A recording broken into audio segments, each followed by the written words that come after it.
The loudest, the biggest, the brashest. New York is its own character in every play. The bad thing about New York is the pressure. You're always under pressure. Here are the stories about those plays. It's New York Accent with Damon Amendolara. Welcome inside the newest episode of New York Accent, a project for WFAN in New York, the Odyssey Sports Company as well. And we always delve into the stories of athletes, coaches, broadcasters that made it here in New York. And our next guest certainly did exactly that. He won a World Series championship prior to coming to New York in 1984 with the Detroit Tigers, but then was part of the most memorable team in New York Mets franchise history. A member of the 86 Mets, a three-time 30-30 guy as well, recently a member of the Mets Hall of Fame, and will be honored coming up in March as part of the 44th annual Thurman Munson Awards. Joining us this morning here on the show is the great Howard Johnson. HoJo, how you doing? Yeah, how's it going, man? Everything's good. Doing great. You know, Thurman was, of course, a presence for the Yankees for years before you got to New York. Did you have a kind of a sense of his importance and the type of guy that he was before you had your Major League Baseball career start in the 80s?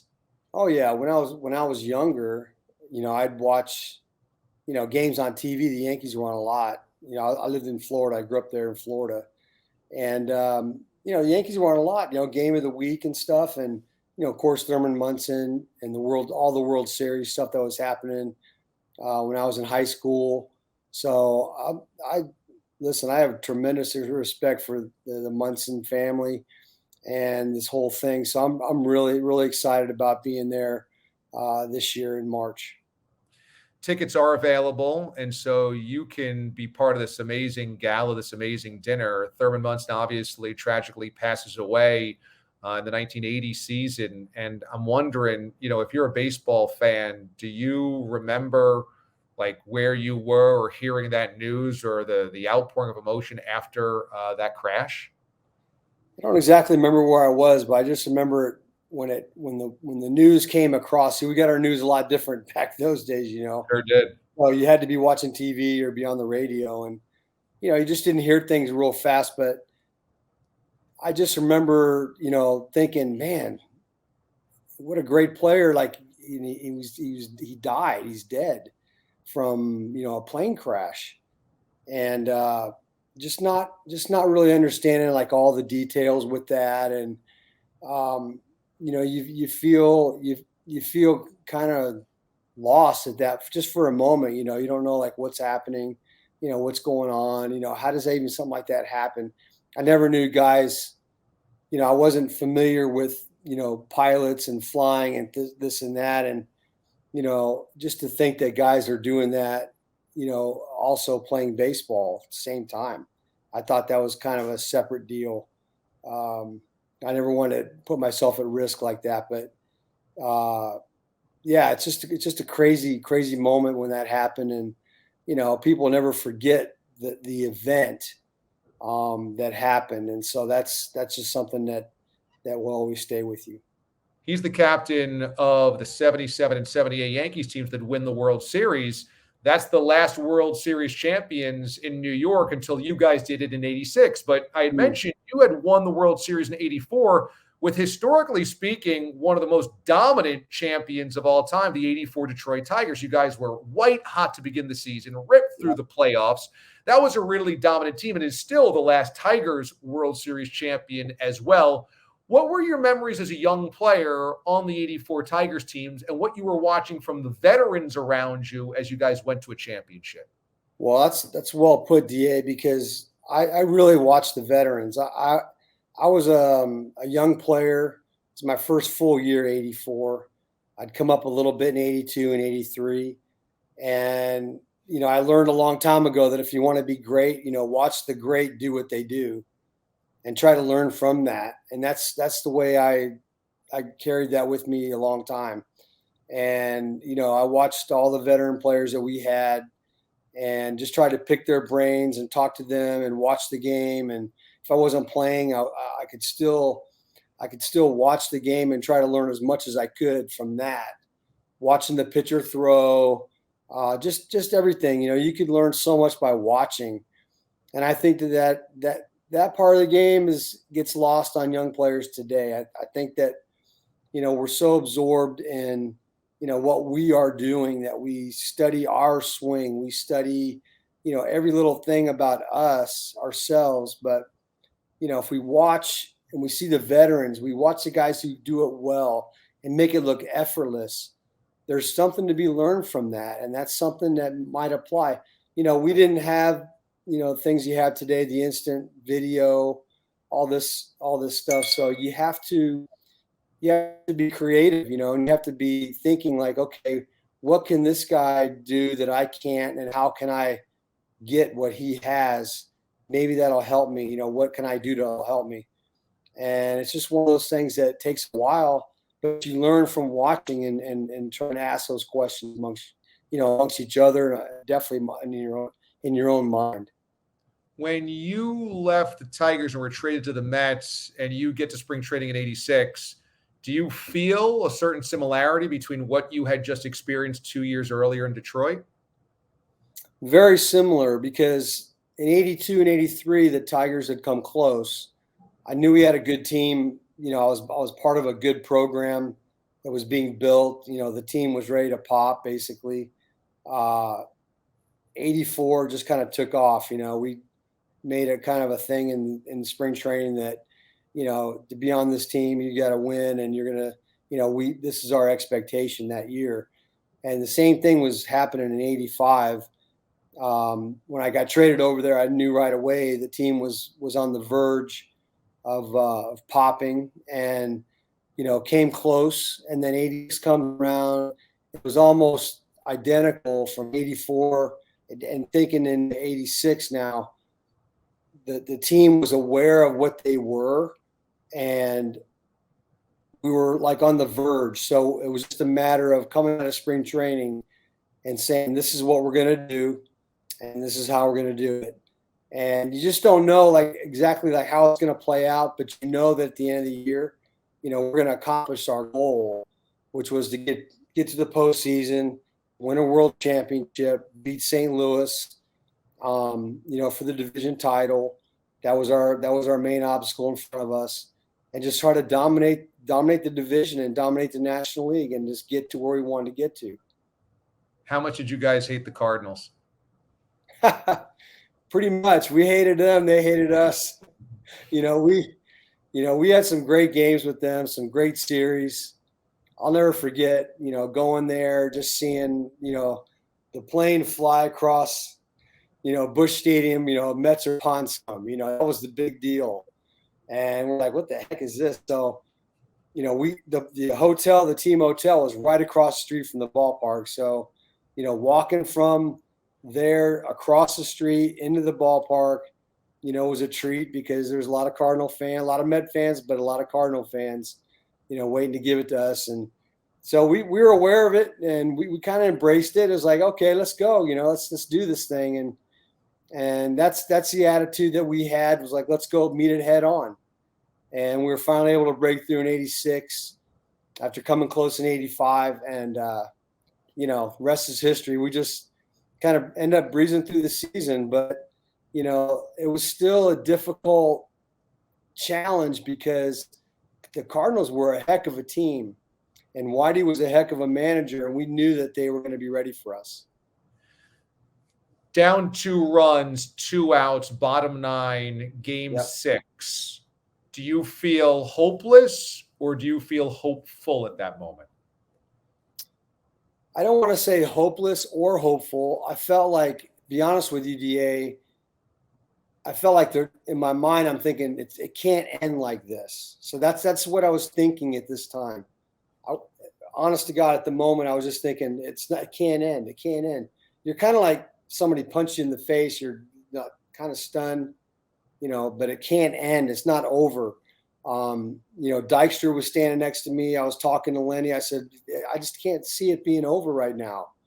And some of the guys were, a little bit more defeatist at that point, but I didn't feel like it was going to be like that. And Carter was coming back and forth in the dugout, grabbing guys by the shirt, and pulling them close, and, basically convincing us and convincing himself. I don't know, but he wasn't going to be the last out of the World Series. He was up third that inning.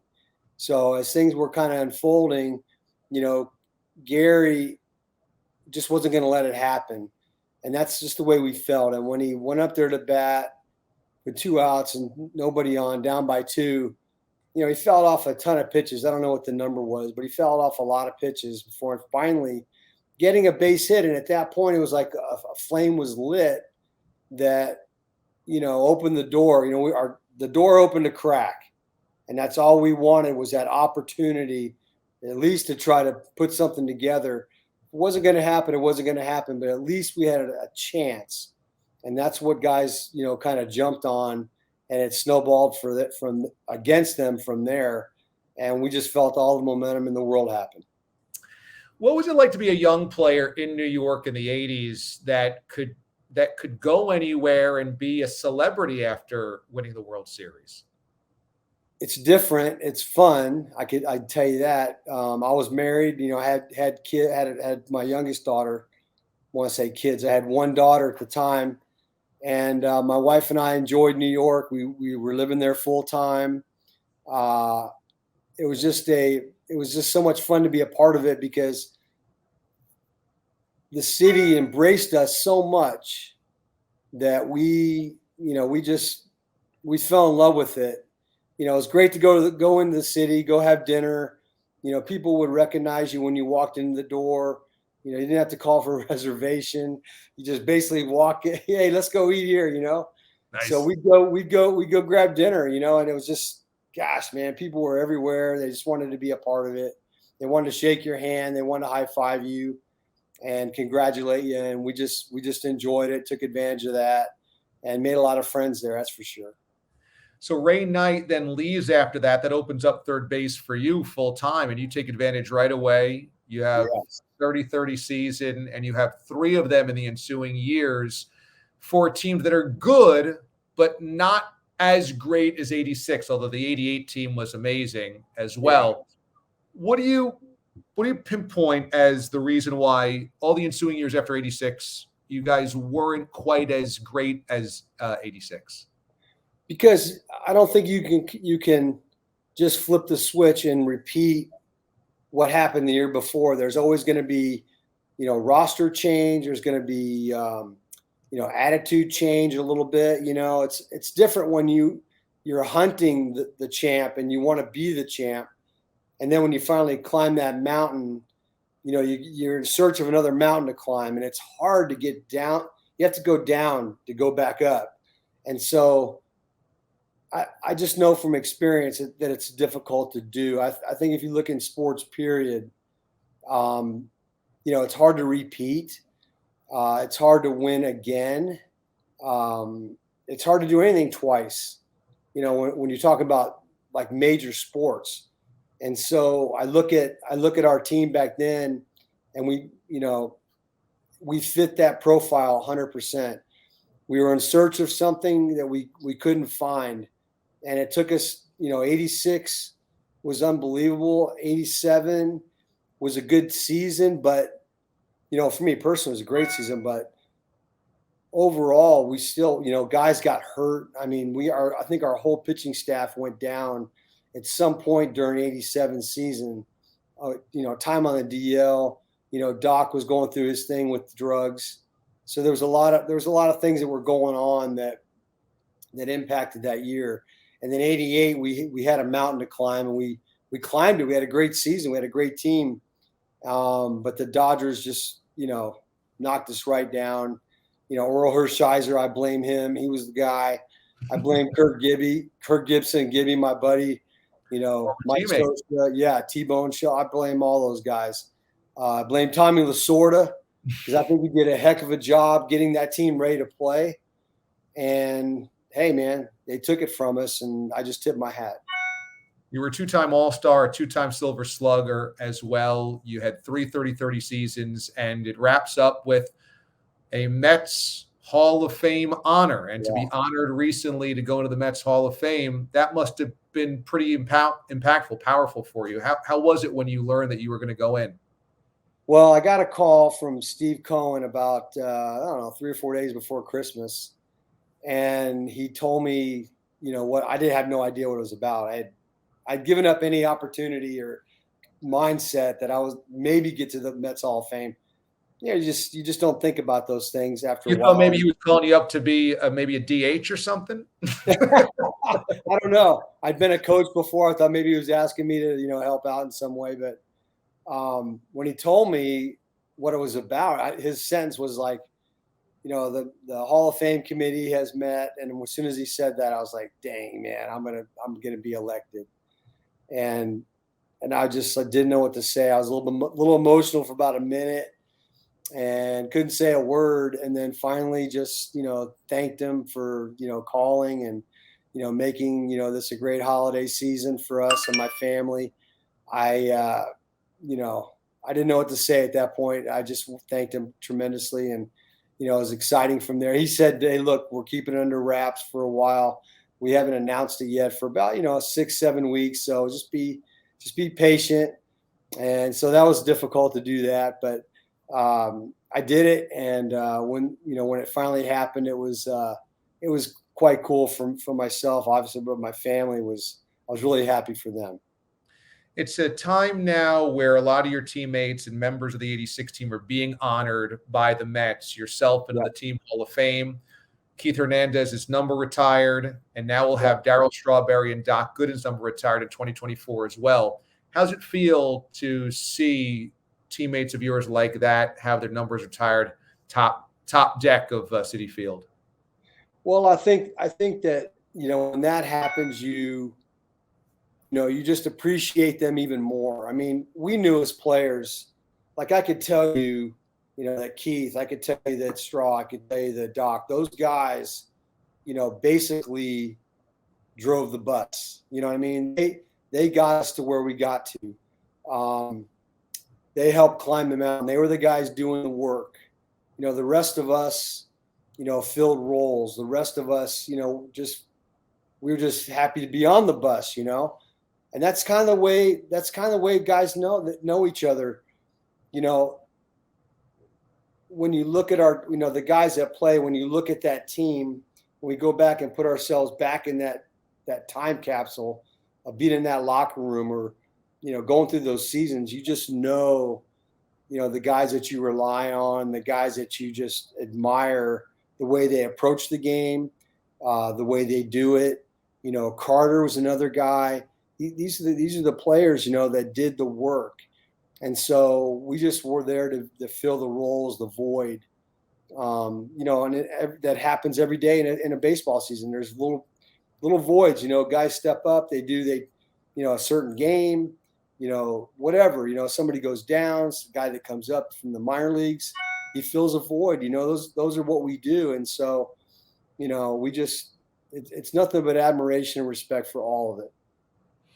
It's an amazing, era that you were part of, and you were part of two teams that are kind of defining of the era, the 84 Tigers, the 86 Mets. So what a charmed career that you had as well. And it's so cool that you were honored by the Mets. I was a big fan of the Mets back in that era, still am. And I just thought it was so appropriate that they honored you that way. And I think the Thurman Munson Award as well is such a wonderful honor because it's not only baseball related or sports related, it's also about what you do off the field as well. This is a cause that helps benefit the AHRC of New York City, which raises money for children and adults with intellectual and developmental disabilities to help them lead a productive life. So that must be very fulfilling as well, that you are being honored and remembered coming up here in March, not only for on the field, but also for what you do in the community as well. Well, I appreciate it, DA. It is an honor, and I'm thrilled to be, part of that with Roy White. Roy White is a friend. We have a little bit of history together. Went over to Japan for some clinics and stuff back in the day before we were playing games now. But just to be honored, man. And back in New York City, I used to go as a guest and watch the guys, be honored. And it was a thrill to do that and represent the Mets at that time. And, I'm very excited. Off the field stuff, I try to be as much involved as I can with youth teaching kids how to play the game of baseball, the game of life. Whatever I can do, I try to do that, and try to do it correctly and with excellence. And my whole situation with our baseball program in Nashville, hopefully, we want to do that more nationally. But just the way we try to do things, I think Thurman Munson would be proud.